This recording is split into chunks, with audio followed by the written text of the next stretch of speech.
I'm Dave Sampson, and thanks again for joining us here on ThriveTV.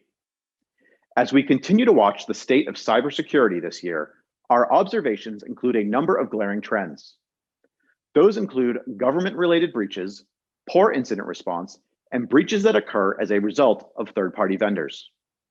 In recent days, headlines have included news of a breach in Pennsylvania related to the exposure of 72,000 residents' personal information from an outside vendor who performed COVID-19 contact tracing. Although the timeline is not completely clear, new details indicate the state was likely aware of poor security practices and the likely breach dating back to February. These events present the usual questions. Is there a security program in place? How are risks from third-party vendors measured, and how are represented controls validated on an ongoing basis? As a customer, patient, or citizen, we cannot be certain what occurs with the data we provide to others, which is why we need to take every action possible to protect ourselves from third-party risk, both individually and from a business perspective. Is the information we provide to outside parties absolutely required? What is the third party doing with that data, and how is your information being protected? Further, are we taking actions to secure access to personal, business, and outside systems with simple steps, including complex passwords and multi-factor authentication? Human error is the root cause of 95% of successful cyber attacks. An accidental response to a simple phishing attempt could be the root cause of a breach that leads to significant personal or business losses.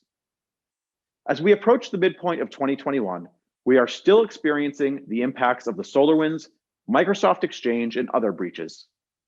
The lesson from these events is that we cannot do enough to protect ourselves from the continually evolving threats in the cyber landscape. Most organizations do not have the internal expertise, resources, or experience to single-handedly take on the threat in front of us. Your organization's cybersecurity program requires executive-level sponsorship, and data security needs to be considered in every business decision. Formalize your security program. Identify third parties with data access, and identify methods to validate the controls of those third parties as it applies to handling your data. We understand this is a shift for many organizations, and as a result, Thrive is now offering vCISO, or Virtual Chief Information Security Officer, services to our customers. Reach out using the links below, and we can assist you with initiating and operating a security approach that best fits your organizational needs. Further, we can easily walk through our ransomware threat security matrix, which addresses risk mitigation for the primary drivers of cryptologger events. What are you doing today to prevent a cyber attack at your business? Please find more information on these topics in the links below. I'm Dave Sampson for ThriveTV. Until next time, who's accessing your data?